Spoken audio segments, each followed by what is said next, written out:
ಇವ್ರು ಮೀಡಿಯಾದವರು ನಿಮ್ಗೆ ತ್ರಾಸ ಆಗತ್ತೆ ನೋಡಕ್ಕಿರೋ ಭಂಗ ಬಿಡಿ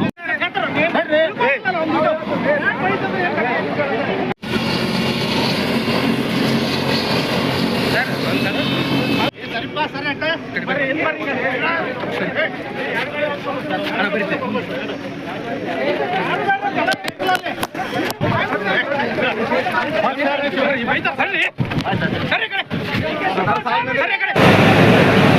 ನಿರ್ಮಾಣ ಮಾಡಿರ್ತಕ್ಕಂಥ ಮಹತ್ವಾಕಾಂಕ್ಷೆಯ ಕೂಸು ಇದು ಜಮಖಂಡಿ ಅಂತ. ಇದರ ನಿರ್ಮಾಣದ ಉದ್ದೇಶ ಸಂಸ್ಥಾನದ ಕಾಲದಲ್ಲಿ ಇಲ್ಲಿ ಮೂಡಿರ್ತಕ್ಕಂಥ ಹಣದುಬ್ಬರದ ಅಭಾವ, ಬಡತನ ಇವೆಲ್ಲವುಗಳ ನಿರ್ಮೂಲನೆಗಾಗಿ ಇವೊಂದು ಸಂಸ್ಥೆ ಹುಟ್ಟು. ಅಪ್ಪರ ಶಿಂದೆಯವರು ಹೆಗಲಿಗೆ ಒಂದು ಚೀಲವನ್ನು ಹಾಕೊಂಡು ಬೀದಿ ಬೀದಿಗಳಲ್ಲಿ ತಿರುಗಾಡಿ ಮನೆಗೂ ಕೂಡ ಹೋಗಿ ನಮ್ಮ ಬ್ಯಾಂಕ್ನಲ್ಲಿ ಶೇರ್ ಮಾಡಿ, ನಮ್ಮ ಬ್ಯಾಂಕ್ನಲ್ಲಿ ಡಿಪಾಸಿಟ್ ಮಾಡಿ, ನಮ್ಮ ಬ್ಯಾಂಕ್ನಲ್ಲಿ ಡಿಪಾಸಿಟ್ ಮಾಡಿ, ನಮ್ಮ ಬ್ಯಾಂಕ್ನಲ್ಲಿ ಸಾಲವನ್ನು ಪಡೆದುಕೊಳ್ಳಿ ಅಂತಕ್ಕಂಥ ಮನೆಗೂ ತಿರುಗಾಡಿ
ಎಲ್ಲ ಗಣ್ಯರಿಗೆ ತುಂಬ ಧನ್ಯವಾದಗಳನ್ನ ಸಮರ್ಪಿಸ್ತಾ ಇದ್ದಾರೆ.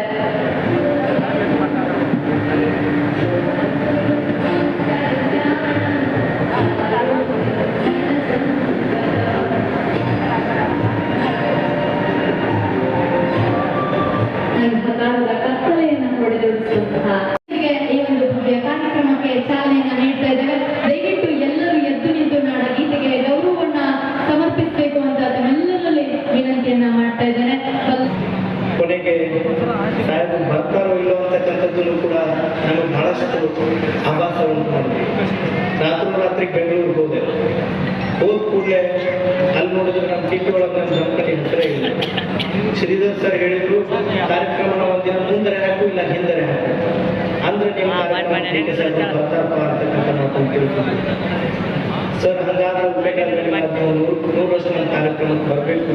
ನಾವೀಗಾಗಲೇ ಎಲ್ಲ ರೀತಿಗಳಿಂದ ತಯಾರಿಯನ್ನು ಮಾಡ್ಕೊಂಡಿದ್ವಿ, ನಾವು ಬರಲೇಬೇಕು ಸರ್ ಅಂದಾಗ ಸೌದಿ ಸಾಹೇಬ್ರ ಹತ್ರ ಹೋಗಿ ಸರ್ ಹಿಂಗಾಗ್ತಾ ಇದೆ ಅಂತಕ್ಕಂಥದ್ದನ್ನು ತಿಳಿಸ್ತಾರೆ.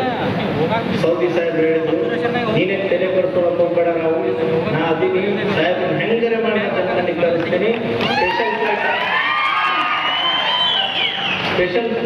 ಶಿವಲಿಂಗ ಪಾಂಡಿತ್ಯರಾದಂಥ ಮಹಾಸ್ವಾಮೀಜಿಗಳ ಪಾದಗಳಿಗೆ ನಮಸ್ಕರಿಸಿ, ಹರ್ಷಿತಾನಂದ ಮಹಾಸ್ವಾಮೀಜಿಗಳಿಗೆ ಮತ್ತು ಗೌರಿಶಂಕರ್ ಮಹಾಸ್ವಾಮೀಜಿಗಳ ಪಾದಗಳಿಗೆ ನಮಸ್ಕರಿಸಿ, ವೇದಿಕೆ ಇರುವಂತಹ ನನ್ನ ಸಹೋದರಿಗಳಂತ ಸಕ್ಕರೆ ಮಂತ್ರಿಗಳಂತ ಶಿವಾನಂದ ಪಾಟೀಲ್ ಮತ್ತೊಬ್ಬ ಸಹೋದ್ಯೋಗಿ ಮಾನ್ಯ ಶ್ರೀ ತಿಮ್ಮಾಪುರ್ ಅವರೇ, ಪಕ್ಷದ ಹಿರಿಯ ನಾಯಕರಾದಂಥ ಶಾಸಕರಾದಂಥ ಲಕ್ಷ್ಮಣ್ ಸವದಿ ಅವರೇ,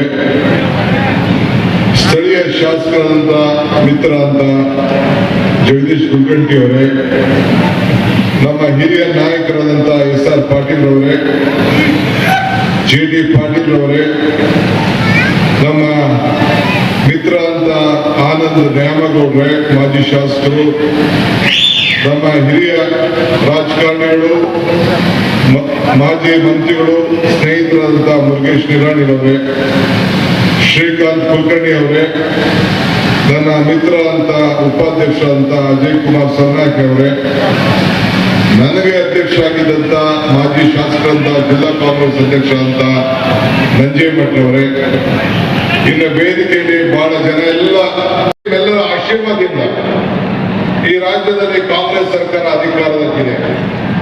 ನೀವು ತಂದಿದ್ದು ನಾನು ಮತ್ತು ಸಿದ್ದರಾಮಯ್ಯನವರು ಮತ್ತು ಎಲ್ಲ ನಮ್ಮ ನಾಯಕರು ಒಟ್ಟಿಗೆ ಸೇರಿ ಇಡೀ ರಾಜ್ಯದ ಉದ್ದಕ್ಕೂ ಕೂಡ ಪ್ರವಾಸ ಮಾಡಿ ನಮ್ಮ ಮೇಲೆ ವಿಶ್ವಾಸ ಇಡೀ ಒಂದು ಶುದ್ಧವಾದಂತ ರಾಜಕಾರಣವನ್ನು ಕೊಡ್ತೇವೆ, ನಿಮ್ಮ ಬದುಕಿನಲ್ಲಿ ಒಂದು ಬದಲಾವಣೆಯನ್ನು ತರ್ತೇವೆ ಅನ್ನೋ ದೃಷ್ಟಿಯಿಂದ ನಿಮ್ಮ ಮೇಲೆ ಭರವಸೆಯನ್ನ ಇಡಿ ಅಂತ ಹೇಳಿ ಮನವಿಯನ್ನು ನಾವು ಮಾಡಿದ್ದು. ಇವತ್ತು 5 ಗ್ಯಾರಂಟಿಗಳನ್ನು ನಾವು ಕೊಟ್ಟಿದ್ದೇವೆ. ಬೇರೆ ಪಕ್ಷದವರು ಟೀಕೆ ಮಾಡಿದ್ರು, ಇದು ಸಾಧ್ಯನಾ ಅಂತ ಹೇಳಿ. ನಮ್ಗೆ 52 ಮಂಡ್ಯ ಉಪಮುಖ್ಯಮಂತ್ರಿಗಳು ಈ ಕಾರ್ಯಕ್ರಮದಿಂದ ತೆರಳಿ ನೇರವಾಗಿ ದಿಲ್ಲಿಗೆ ಹೋಗಬೇಕಾಗಿರ್ತಕ್ಕಂಥ ಒಂದು ಕಾರ್ಯಕ್ರಮ ಇದೆ. ಬಹುಶಃ ಇವತ್ತು ಈ ಕಾರ್ಯಕ್ರಮಕ್ಕೆ ಬರ್ತಕ್ಕಂಥದ್ದು ಅವರಿಗೆ ಬಹಳ ಅನಿವಾರ್ಯವೇ. ಅವರು ದಿಲ್ಲಿಗೆ ಹೋಗಲೇಬೇಕಾಗಿರ್ತಕ್ಕಂಥ ಸಂದರ್ಭದಲ್ಲಿ ಆ ದಿಲ್ಲಿಗೆ ಹೋಗ್ತಕ್ಕಂಥ ಸಂದರ್ಭವನ್ನು ಬದಲಾವಣೆ ಮಾಡಿಕೊಂಡು ಇವತ್ತು ಉತ್ತರ ಕರ್ನಾಟಕದ ಗಡಿ ಭಾಗದಲ್ಲಿ ಇರ್ತಕ್ಕಂಥ ಜಮಖಂಡಿ ಜನರ ಪ್ರೀತಿಗೆ ಧಕ್ಕೆ ಆಗಬಾರದು, ಅವರ ಅಭಿಮಾನಕ್ಕೆ ಕೊರತೆ ಆಗಬಾರದು ಅಂತೇಳಿ ಆ ಕಾರ್ಯಕ್ರಮವನ್ನು ಸಾಯಂಕಾಲವರೆಗೆ ಮುಂದೂಡಿ ಈ ಕಾರ್ಯಕ್ರಮಕ್ಕೆ ಬಂದಿರತಕ್ಕಂಥದ್ದು ನಮ್ಮೆಲ್ಲರಿಗೂ ಕೂಡ ಸಂತೋಷವನ್ನ ತಂದಿದೆ ಅಂತಕ್ಕಂಥ ಮಾತನ್ನ ಈ ಸಂದರ್ಭದಲ್ಲಿ ನಾನು ಹೇಳಿಕ್ ಬಯಸ್ತೇನೆ. ಡಿ.ಕೆ. ಶಿವಕುಮಾರ್ ಅವರು ಹಿಂದೆ ಸಹಕಾರಿ ಸಚಿವರಾಗಿದ್ದರು. ಬಹುಶಃ ಅವರಿಗೆ ನೆನಪಿರ್ಲಿಕ್ಕಿಲ್ಲ, ಹಿಂದೆ ಅವರು ಸಹಕಾರಿ ಸಚಿವರಾದಂತ ಸಂದರ್ಭದಲ್ಲಿ ಅವರು ತೆಗೆದುಕೊಂಡಿರ್ತಕ್ಕಂಥ ಒಂದೇ ಒಂದು ನಿರ್ಣಯ ಇವತ್ತು ಉತ್ತರ ಕರ್ನಾಟಕ ಮುಂಬೈ ಪ್ರಾಂತದಲ್ಲಿರ್ತಕ್ಕಂಥ 3 ಜಿಲ್ಲೆಗಳಲ್ಲಿ ಬಾಗಲಕೋಟೆ, ಬಿಜಾಪುರ ಮತ್ತು ಬೆಳಗಾವಿ ಸುಮಾರು 50ಕ್ಕಿಂತಲೂ ಹೆಚ್ಚು ಸಕ್ಕರೆ ಕಾರ್ಖಾನೆಗಳು ಬರಲಿಕ್ಕೆ ಅವತ್ತಿನ ದಿವಸ ಒಬ್ಬ ಸಹಕಾರಿ ಸಚಿವರಾಗಿ ತೆಗೆದುಕೊಂಡಿರ್ತಕ್ಕಂಥ ತೀರ್ಮಾನ ಈ ಭಾರತದಲ್ಲಿ ಒಂದು ದೊಡ್ಡ ಕ್ರಾಂತಿ ಆಗಿದೆ ಅಂತಕ್ಕಂಥ ಮಾತನ್ನ ಹೇಳಬೇಕಾಗುತ್ತೆ. ಬಹಳ ಜನರಿಗೆ ಗೊತ್ತಿಲ್ಲ, ಈ ಸಹಕಾರಿ ಕಾರ್ಖಾನೆಗಳನ್ನ ಕಟ್ಟಲಿಕ್ಕೆ ರಾಷ್ಟ್ರೀಕೃತ ಬ್ಯಾಂಕಿನವರು ಯಾರು ಕೂಡ ಸಾಲ ಕೊಡ್ತಿರ್ಲಿಲ್ಲ. ಅವತ್ತಿನ ದಿವಸ ಒಂದು ಗಟ್ಟಿ ನಿಲುವನ್ನು ತಗೊಂಡು ಸಹಕಾರಿ ಕ್ಷೇತ್ರದಲ್ಲಿ ಇರ್ಬೋದು, ಖಾಸಗಿ ಕ್ಷೇತ್ರದಲ್ಲಿ ಇರ್ಬೋದು, ಈ ಎಲ್ಲಾ ಸಕ್ಕರೆ ಕಾರ್ಖಾನೆಗಳು ಬರಬೇಕಾದ್ರೆ ಸಹಕಾರಿ ರಂಗದಲ್ಲಿರ್ತಕ್ಕಂಥ ಅಪೆಕ್ಸ್ ಬ್ಯಾಂಕು, ಡಿಸಿಸಿ ಬ್ಯಾಂಕು ಇವೆಲ್ಲದರ ಮುಖಾಂತರ ಸಾಲವನ್ನ ಕೊಡಿಸಿ ಅನೇಕ ಸಕ್ಕರೆ ಕಾರ್ಖಾನೆಗಳಿಗೆ ಇವತ್ತು ಒಂದು ದೊಡ್ಡ ಉತ್ತರ ಕರ್ನಾಟಕದಲ್ಲಿ ಕ್ರಾಂತಿ ಆಗ್ಲಿಕ್ಕೆ ಕಾರಣ ಯಾರು ಅಂದ್ರೆ ಅದು ಡಿ.ಕೆ. ಶಿವಕುಮಾರ್ ಅಂತ ಹೇಳಿದ್ರೆ ತಪ್ಪಾಗ್ಲಿಕ್ಕಿಲ್ಲ ಅಂತಕ್ಕಂಥದ್ದನ್ನ ಇವತ್ತು ನಿಮ್ಮ ಸಭೆಗೆ ನಾನು ತಿಳಿಸ್ಲಿಕ್ಕೆ ಬಯಸ್ತೇನೆ. ಬಹುಶಃ ಅವರು ಸಹಕಾರಿ ಸಚಿವರಿದ್ದಂತ ಸಂದರ್ಭದಲ್ಲಿ ಅಥಣಿಯಲ್ಲಿರ್ತಕ್ಕಂಥ ಕೃಷ್ಣ ಸಕ್ಕರೆ ಕಾರ್ಖಾನೆ ಯಾವುದೇ ಬ್ಯಾಂಕ್ನವರು ಸಾಲ ಕೊಡ್ಲಿಕ್ಕೆ ಬರ್ತಿರ್ಲಿಲ್ಲ. 10 ವರ್ಷ ಬ್ಯಾಂಕ್ ಬಿದ್ದೋಗಿತ್ತು.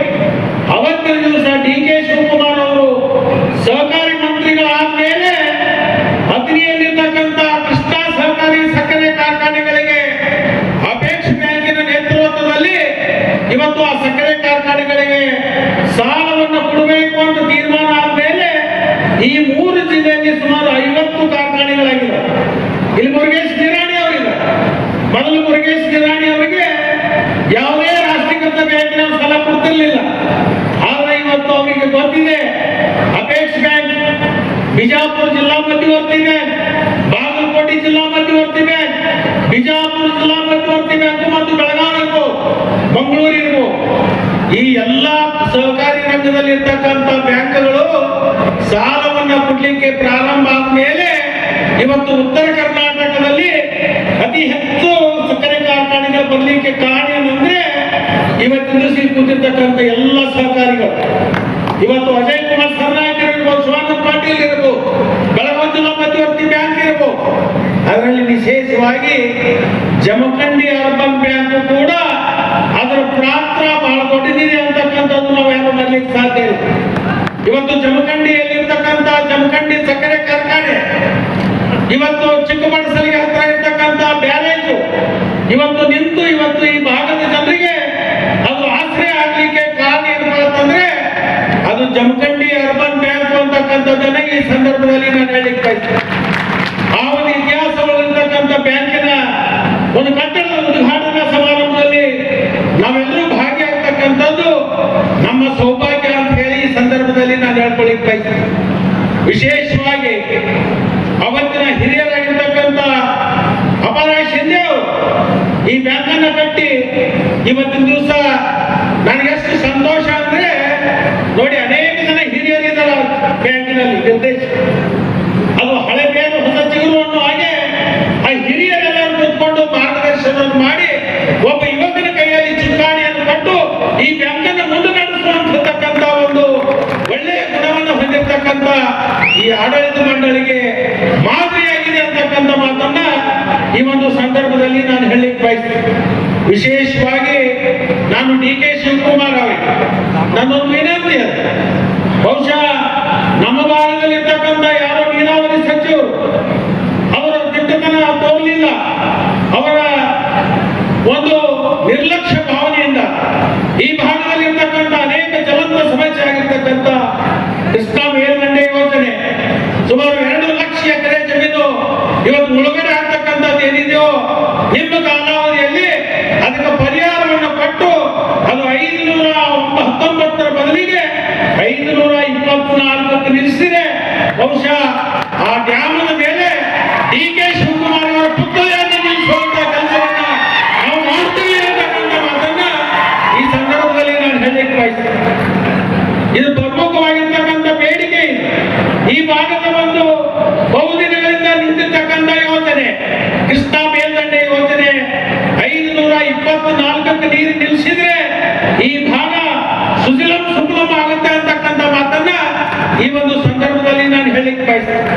ನಾನು ಇನ್ನೊಂದು ಸಣ್ಣ ಬೇಡಿಕೆಯನ್ನು ಅವರಿಗೆ ಮುಂದೆ ಇಡ್ಲಿಕ್ಕೆ ಬಯಸ್ತೇನೆ. ಇವತ್ತು ಜಮಖಂಡಿ ಮತ್ತು ಅದಿನಿ ಮಧ್ಯದಲ್ಲಿ ನದಿ ಇಬ್ಬರಿಗೆ ಬ್ಯಾರೇಜ್ ಇದೆ. ಇಬ್ಬರಿಗೆ ಬ್ಯಾರೇಜ್ ನೀರಿನ ಅವತ್ತು ಕಡಿತಕ್ಕಂಥದ್ದು ಕೇವಲ 6 TMC ನೀರಿದೆ.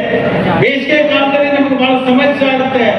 ಅದರಿಂದ ಈ 524 ಹಿಡಿದಿದ್ದಾದ್ರೆ ಈ ಭಾಗದಲ್ಲಿ ಎಲ್ಲ ಸಂಪೂರ್ಣವಾಗಿರ್ತಕ್ಕಂಥ ಸಮಸ್ಯೆ ಬಗೆಹರಿತದ ಅಂತಕ್ಕಂಥ ಮಾತನ್ನ ಈ ಒಂದು ಸಂದರ್ಭದಲ್ಲಿ ಹೇಳಿ, ಇವತ್ತು ಹಿಬ್ಬರಿಗೆ ಬ್ಯಾರೇಜ್ ಕೆಳಭಾಗದಲ್ಲಿ ಒಂದು ನಾವು ಬ್ರಿಡ್ಜ್ ಅನ್ನು ಕಟ್ತಾ ಇದ್ದೀವಿ. ಬಹುಶಃ 7-8 ವರ್ಷದಿಂದ